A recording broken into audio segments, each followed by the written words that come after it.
عمر فاروق رضی اللہ تعالیٰ عنہ کے بارے میں امام ابن جوزی نے لکھا ہے کہ رات کو نا گھر کے اندر بیٹھے بیٹھے اچانک رو پڑے حضرت عمر. 62 سال عمر ہے, خلافت کے آخری ایام چل رہے ہیں, تو رو پڑے ایسے ہی گھر میں بلا وجہ ہی. آپ کی اہلیہ نے, زوجہ نے بیٹے کو اٹھایا, فرمایا پتہ کرو تمہارے باپ کو کیا مسئلہ ہے, کہیں کوئی تکلیف تو نہیں, درد تو نہیں, صاحبزادے آئے. ابا جی کیا بات ہے؟ فرمایا اماں کو بلاؤ. سب لوگ جمع ہو گئے تو جناب عمر فاروق رضی اللہ تعالیٰ عنہ فرمانے لگے کہ بیٹھو میرے ارد گرد. سب بیٹھ گئے تو فرمانے لگے آج جب میں مسجد سے نکلا تھا تو میرے نبی پاک کے سچے صحابہ, سچے رسول کے سچے صحابہ, حضور کے سچے غلام یہ کہہ رہے تھے کہ عمر بڑا ہی اچھا ہے, عدل والا ہے, انصاف والا ہے. تو ابا جی اس میں رونے والی کیا بات ہے؟ تو فرمانے لگے ڈر یہ لگتا ہے کہ باہر تو میں اچھا تھا, کہیں گھر میں تو نہیں کوتاہیاں کرتا رہا. میری بات پہ توجہ کرنا. کہیں گھر میں آپ باتیں سن لیں تو شاید جتنی میں کرتا ہوں دوسرا کار ہی کوئی نہ سکے, لیکن جب عمل کے راستے پہ ہم نکلتے ہیں تو وہ مسدود ہے, وہ بند ہے. عمل کس نے کرنا ہے؟ آپ کوئی آیت پڑھیں تو یہاں غلطی نکالنے والے 20 لوگ مل جائیں گے, 20 لوگ, لیکن اس آیت پہ عمل کرنے والے کتنے ملیں گے؟ تو حضرت عمر فاروق رو رہے تھے, کہنے لگے کہیں تمہارے حقوق تو نہیں پامال کرتا رہا. تو آپ کی اہلیہ نے جب سنا تو وہ کہنے لگی عمر مجھے تو بڑا پرانا شکوہ ہے, آپ کا جاہ و جلال اتنا تھا میں بات نہیں کر سکی. عمر تم نے سارا دن مسجد میں گزار دیا اور ساری رات نقاب اوڑھ کے مدینے کی گلیوں میں گزار دی, میں تو زندگی کی کوئی خوشی دیکھ ہی نہیں سکی. چاہ تو میرے اندر بھی تھے نا کہ میرا شوہر کچھ گھڑیاں بیٹھتا, کہیں مجھے لے کے جاتا, تو میں تو کچھ نہیں دیکھا, مجھے بڑا شکوہ ہے. تو حضرت عمر کہنے لگے چل اللہ کی رضا کے لیے معاف کر دے. بھئی معافی بیوی سے نہیں مانگی جا رہی, معافی اپنی غلطی کی مانگی جا رہی. یہ سمجھ لیں, بیوی کے لیے تو خاوند کا بہت بڑا مقام ہے نا, لیکن یہاں غلطی کس بات کی ہے؟ اپنی کمزوری پر غلطی کا اعتراف کر کے معذرت کا سوال کیا جا رہا ہے. تو حضرت عمر کہنے لگے معاف کر دے. تو اہلیہ کہنے لگی میں نہیں معاف کرتی, میری شرط پوری کریں. فرمایا وہ کیا؟ فرمانے لگی قیامت میں جب اللہ آپ کے لیے جنت کا حکم دے گا تو آپ میری سفارش کریں گے اللہ کی بارگاہ میں؟ سفارش کریں گے کہ یا اللہ مجھے کپڑے دھو کے دیتی تھی, میری عزت کی حفاظت کرتی تھی, میرے بستر کو پاک رکھتی تھی, کہیں گے؟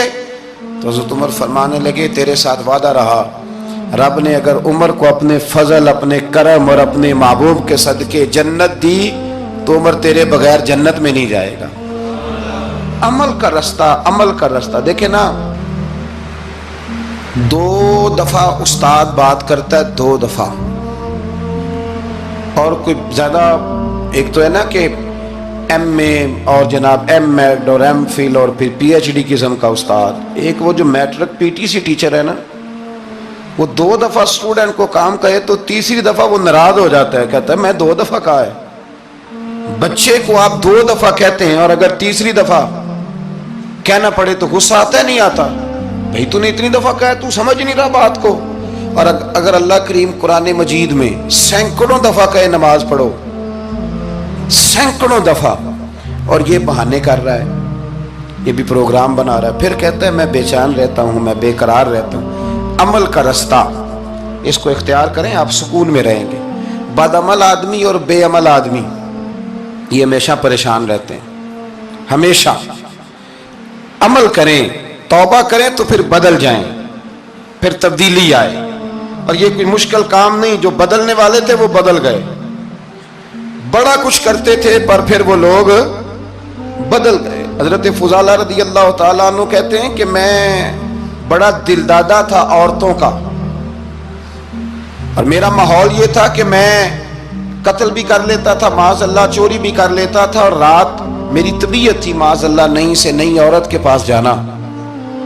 کہتے ہیں ابو جہل نے اعلان کیا کہ جو نبی پاک علیہ السلام کا سر اقدس معاذ اللہ کاٹ کے لائے گا نقل کفر, کفر نہ باشد, 100 سرخ اونٹ انعام ملے گا. تو میں نے ارادہ کر لیا کہ میں بہت سارا انعام حاصل کروں گا.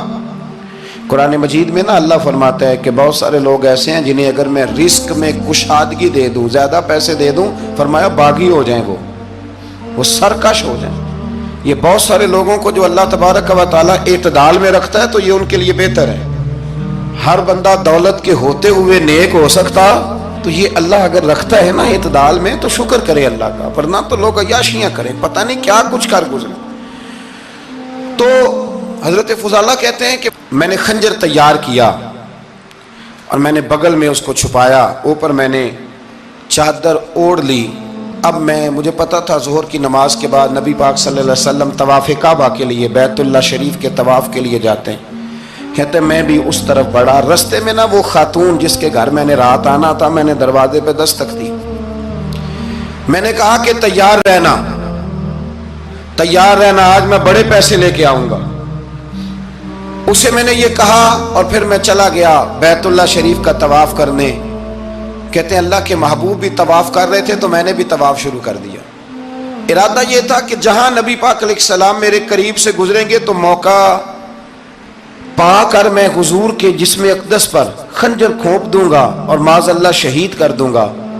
کہتے ہیں حضور ایک دفعہ بھی میرے پاس سے گزرے تو میں ہمت نہ کر سکا، دوسری دفعہ بھی پاس سے گزرے تو میں ہمت نہ کر سکا، تیسری دفعہ بھی گزرے تو میں ہمت، نبی کریم صلی اللہ علیہ وسلم 2-3 دفعہ گزرے تو فرماتے ہیں کہ مجھے موقع نہ ملا، اس لیے کہ حضور فرماتے ہیں اللہ نے روب کے ساتھ میری مدد فرمائی، دشمن پر میرا روب طاری ہو جاتا ہے۔ فرماتے ہیں جب چکر پورے ہو گئے تو محبوب کریم نہ چھٹے چکر پہ فرمانے لگے فضالہ چکر ایک رہ گیا ہے، بے خبر ہو جو غلاموں سے وہ آقا کیا ہے، ایک پھیرا رہ گیا ہے۔ کہتے طواف مکمل ہو گیا تو محبوب میرے قریب آئے، فرمایا وہ کام کرتے کیوں نہیں جس کے لیے آئے تھے؟ میں نے عرض کی یا رسول اللہ کون سا کام، کیسا کام؟ اندر تو چور تھا نا، بانج فقیروں کسے نہیں ماریا اے ہوئی چور اندر دا، اندر چور تھا نا۔ کہتے ہیں حضور نے مجھے کندھے سے پکڑ کے ہلایا، فرمایا کرتے کیوں نہیں؟ جب حضور نے ہلایا تو وہ خنجر بھی پیروں میں گرا اور میں بھی رسول اللہ کے پیروں میں گر گیا۔ میں نے کہا حضور مجھے کلمہ پڑھا دیں۔ کہتے ہیں حضور نے پہلے میرے دل پہ دست مبارک پھیرا، پھر میرے نبی نے مجھے کلمہ پڑھا دیا۔ اب نا مرید ہونے والا کہتا ہے کہ جی آہستہ آہستہ میں ٹھیک ہو جاؤں گا۔ اب وہ آہستہ آہستہ کا کیا ترجمہ ہے یہ بالکل سمجھ نہیں آتی۔ بھئی کسی بندے سے 5 لاکھ روپیہ لینا ہے تو اس سے وہ کہتا ہے جی میں آہستہ آہستہ دوں گا، 500 روپیہ دے دیا کروں گا روز کا، تو کہتے ہیں میری رقم خراب ہوتی ہے، پورے دو۔ اور نیکی کی بات جب آتی ہے تو کہتے ہیں حضرت صاحب دین اتنا سخت نہیں ہے، میں آہستہ آہستہ ٹھیک ہو جاؤں گا۔ اب میں مغرب عشاء پڑھنی شروع کر دیا میں نے، اب میں تسبیح لے لی ہے، کل میں نے بھی آہستہ آہستہ میں ٹھیک ہو جاؤں۔